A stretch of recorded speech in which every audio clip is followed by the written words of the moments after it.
జన టీవీ తుమ్మలేమ ముచ్చట్లలో మంచి మంచి గుసగుస ముచ్చట్లు పట్టుకొచ్చినాయి. అదా తయారున్నట్టేనా ఇక గుసగుస ముచ్చట్లు విననీకి ఇక ఏముందా ముంత తుఫానో ఏం తుఫానో కానీ ఏడికేలు వచ్చిందో ఏం కథనో కానీ రైతన్నలు అయితే అర్రకోస పెట్టింది అనుకో రాదు. పత్తి రైతులు ఆగం అయిపోయారంటే వరి రైతులు కూడా వరిసేను కూడా చేతికి రాకుండా ఆగం అయిపోయారు. ఇక ఆంధ్రముఖాన్ని అయితే అంచనా వేయకుండా పోయిందట మొత్తం లాసు. ఇక ముచ్చట్లలో పోతే గదేనులా ఈ మధ్యలో గదేమో రేట్ ఎక్కువ ఉన్నది కదా. ఏంటంటే అదే బంగారం కొనుక్కుంటున్నది కదా. అరే ఎక్కడి తులం ఏం తక్కువ లక్ష మీదనే ఉన్నది. మరి గసువంటి బంగారం ఒకళ్ళు తాన కుప్పలు కుప్పలు ఉందాట. మరి ఎవరు తాన ఈ కుప్పలు ఉన్నది బంగారం. మరి ఇది ఆడ ఈడ కాదు అడవిలు ఉందాట. మరి అడవిలో కుప్పల బంగారం ఎవరు కుదబెట్టిరు ఏం కథ. మరి ఇంతకు ఎవరు అంటున్నాం ముచ్చట. అసలు దాని కథ ఏంది ఒక్కసారి మొత్తం అరుచుకుందాం. అడవిలో కుప్పలు బంగారం ఉండేంద్రవు చూసేద్దాం పరి. రైట్, అడవిలో ఏముంటాయి ఇలా ఏ అడవిలో ఆకువాలని తప్ప ఇంకేముంటది. అరే అడవిలో నిన్న మొన్న అన్నలుండే కదా. గా అన్నలు అడవి తీసిపెట్టి ఊరితో పట్టిర్రు అంతేకాదు. ఇక మరి ఏమైందో ఏం కథనో కానీ కొన్ని పేపర్లు అయితే విచిత్రమైన ముచ్చట రాసినాయి అనుకోరాదు.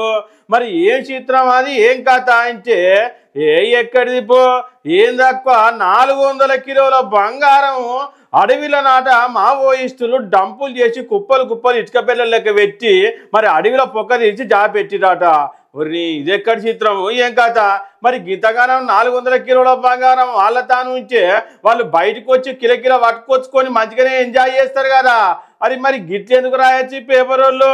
అరే అడవిలో అన్నలంటే ఎట్లుండాలో ఒకప్పుడు న్యాయం కోసం ధర్మం కోసం ప్రజల కోసం కొట్లాడే మనుషులు అన్నలు అంటోళ్ళు ఉండే. వాళ్ళకి బంగారం తీసుకుపోయి ఇక అడవిలో ఎందుకు పెట్టుకుంటారే అన్న. ఆకలి అయితే గింత అన్నం తింటారా కానీ ఈ బంగారం తింటారా వాళ్ళు. అరే గిట్లెందుకు రాస్తుర్రు ఈ జర్నలిజం ఏం కథనో పో. మరి ఎవరి కోసం పంచాయతీ పెట్టి నీకు రాయొచ్చు ఇది. ఈ 400 కిలోల బంగారం అడవిలో ఉందని మరి అన్నలకు పోలీసు వాళ్ళకు పంచాయతీ పెట్టియనికే ఈ ముచ్చట రాసినట్టుందని చాలా మంది అయితే గుసగుస పెట్టుకుంటారు. ఆయన ఇప్పుడు నిర్ణయాలు ఏమి నడుస్తుంది అదే నువ్వులా ఎవరి కన్ను సూత చూసినా రాష్ట్రంలో గాన్నే కనబడుతుంది. జూబ్లీస్ మొక్కాన్నే ఉంది ఎవరి కన్ను సూత. మరి ఎక్కడెక్కడికి వెళ్ళిపోయి నాయకులు ఆడ ప్రచారం చేస్తున్న ముచ్చట ఈ నోట ఆ నోట బాగానే వస్తుంది. మరి ఎక్కడెక్కడ నాయకులు అంటే లోకల్ నాయకులు కాదనుకోరాదు. ఇక మరి ఈ లోకల్ నాయకులు కాకుండా వేరే నాయకులు పోయి ప్రచారం చేస్తుర్రని గదేనులా ఈ మన ఉన్నాడు కదా కాంగ్రెస్కి వెళ్ళి నిలబడ్డ ఆయన. అయ్యో ఆయన మరి గట్టిగానే వాళ్ళ అనుచరులతోటి మరి అవతలలోని గెదిమిస్తున్నాట. మరి ఇది నిజమేంతో అబద్ధమంతో ఇది నేను అంటున్న ముచ్చట కాదు. ఇక చూసేద్దాం పరిమాణం.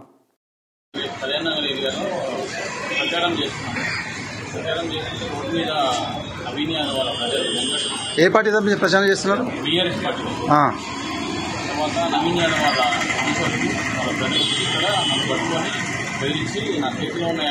వాళ్ళు చెప్పారా నవీన్ అంచల్లో తెలుసా? నా దగ్గర నుంచి టవల్ ఓటర్ తీసుకొని మీరు ఎక్కడ రా మీరు ఇక్కడికి వచ్చి ఏం చేస్తున్నారా అని చెప్పి బెదిరిస్తూ అప్పుడు మళ్ళీ ఇంకోసారి కనిపిస్తే కంప్లైంట్ మళ్ళీ వెళ్ళిపోండి అని చెప్పి చాలా వరదలుగా మాట్లాడి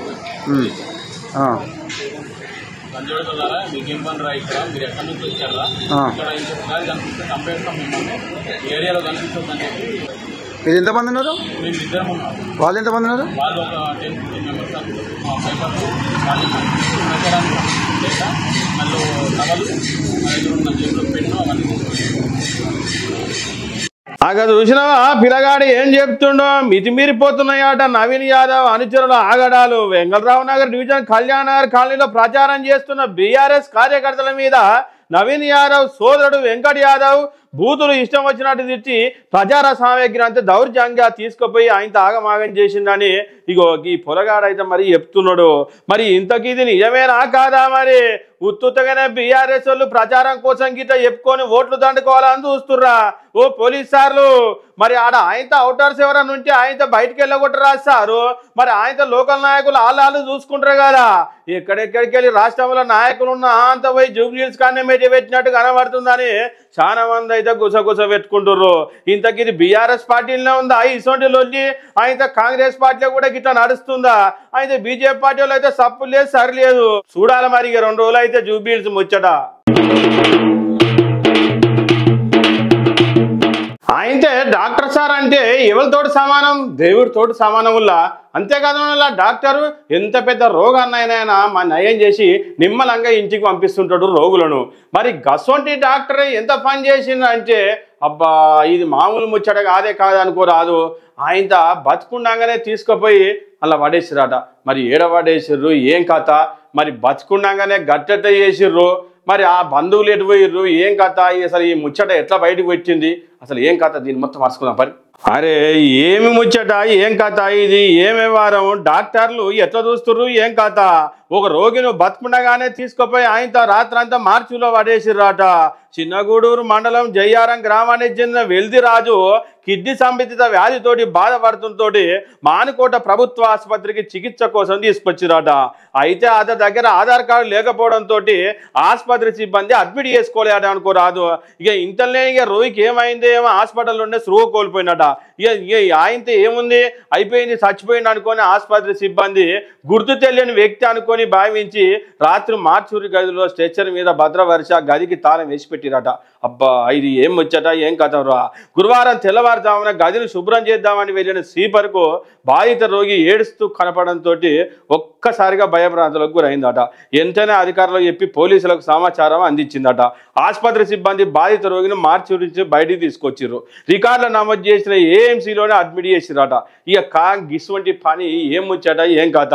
ఈ డాక్టర్లు ఎవరు లేకపోతే మరి గిట్టే వాడేస్తారు. ఆయనతో మనిషి చూస్తే ఎంత మంచి కనబడుతుండు, మీ ఇష్టం వచ్చినట్టు మీ ఇంటి వాళ్ళకైతే గిట్లనే వాడేసిపోతారు, బతుకునగానే రాత్రి అంతా మార్చిలో వేస్తారు. ఇది ఏమన్యాయం అని ఆ నోట ఈ నోట మొత్తం విషయం అంతా వెక్కిపోయింది అనుకోరాదు. అందరు చాలా మంది అయితే ఇది మంచి పద్ధతి కాదని డాక్టర్ల మీద వాపోతురులా.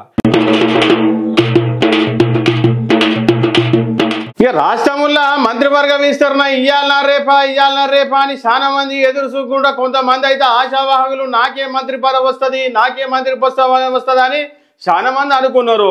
ఇక మరి బీసీ కోటలో ఒక వర్గానికి రెడ్డి సామాజిక వర్గానికి ఒకరు వస్తుందని ఇట్లా లొల్లి చేసి ఆగమాగం చేస్తుంటే కాంగ్రెస్ పార్టీ దబక్కున హైకమాండ్ ఒక బాంబు అయితే వేల్చిందిలా. ఇక అందరికీ తెలిసిన వచ్చేట్నే గదేనులా క్రికెట్ సార్ ఉన్నాడు కదా, ఇగో అజారుద్దీన్ సార్కు మంత్రి పదవి, ఆయనతో మంత్రి పదవి ఈయనే ఇచ్చిరు అనుకోరాదు. మరి ఇంతకా మంత్రి పదవి ఎట్లా వచ్చింది ఏం కథ, మరి ఏ సందు చూసుకొని ఇచ్చిర్రు, అది ఎవరు ఇచ్చిర్రు, ఒకసారి దాని కథ మొత్తం అంత తెలుసుకుందాం మరి. రైట్, కాంగ్రెస్ పార్టీలో మంత్రివర్గం విస్తరణ ఇయ్యాలనా రేపా అన్నట్ల ఆఖరికి తెరనాటకం కథ అంతా బయటపడ్డదుల్లో. అదేనోళ్ళ జూబ్లీహిల్స్ ఎలక్షన్లో ఉన్నాయనుకోనే ఏమనుకుర్రో, మరి ఎలక్షన్లలో ఓట్లు దండుకోవాలనుకుర్రో కానీ దబుక్కున అజారుద్దీన్ పేరు సారు టక్కున ఎక్కి మంత్రి పదవి అయితే సార్కు అప్పచెప్పిర్రు. మరి ఇంతకు ఏ లెక్కల సారుకు మంత్రి పదవి ఇవ్వచ్చు, ఆయనతో ఎమ్మెల్యేనైతే కాదే కాదా, ఎమ్మెల్సీ సూత కాదే కాదా. మరి ఆయనతో దబుక్కున 6 నెలల్లో ఎమ్మెల్సీకి ఇట్లా కాకపోతే మా ఆయనతో ఉన్న ఊసి పోతుంది మంత్రి పదవి. మరి చాలా మంది అయితే గిట్లనే అనుకుంటుర్రు, ఇది జూబ్లీహిల్స్ ఎలక్షన్ల కోసం ఆడిన డ్రామా అని చాలా మంది అయితే అనుకుంటుర్రు. మరి ఇంతకు కాంగ్రెస్ పార్టీలో మంచి ముదురులు చాలా మంది నాకు మంత్రి పదవి వస్తుంది నాకు మంత్రి పదవి వస్తామని ఆశావాహులకు ఏమైనా చూపెట్టిర్రా సారు, మరి వాళ్ళకేమైనా ఇస్తేనే ఉంటుంది, లేకపోతే ఆయనతో లొల్లి పెట్టి మళ్ళీ అసలు సీటుకే ఎసరు పెట్టే తట్టు ఉన్నది అని చాలా మంది అయితే అనుకుంటుర్రు. ఇది నేను అంటున్నా ముచ్చట కాదు.